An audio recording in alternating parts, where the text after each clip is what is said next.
اللہ اللہ اللہ اللہ۔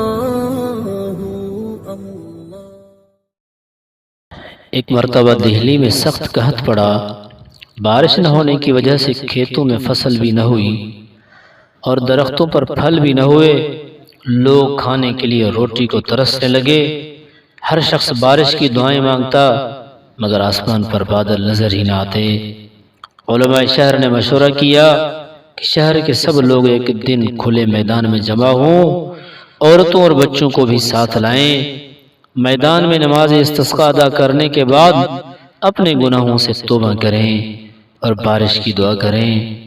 حسب پروگرام لوگ شہر سے باہر جمع ہو گئے۔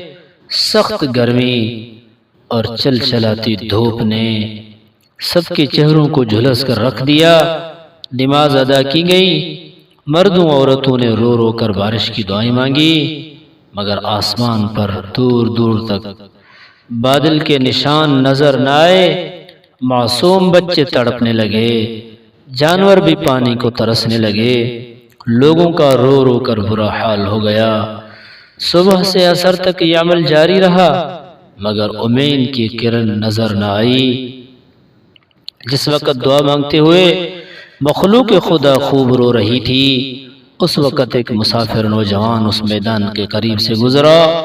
اس نے اونٹ کی مہار پکڑی ہوئی تھی، خود پیدل چل رہا تھا، جبکہ اونٹ پر کوئی پردہ نشین عورت سوار تھی۔ اس نے اتنے لوگوں کو آہوازاری کرتے دیکھا تو اونٹ ایک جگہ روکا اور قریب کے لوگوں سے پوچھا کہ کیا معاملہ ہے۔ جب اسے حقیقت حال کی خبر ہوئی تو اپنے اونٹ کے قریب گیا اور دعا کے لیے ہاتھ اٹھائے۔ ابھی ہاتھ نیچے نہیں آئے تھے کہ چھم چھم بارش برسنے لگی۔ ایک عالم نے اس نوجوان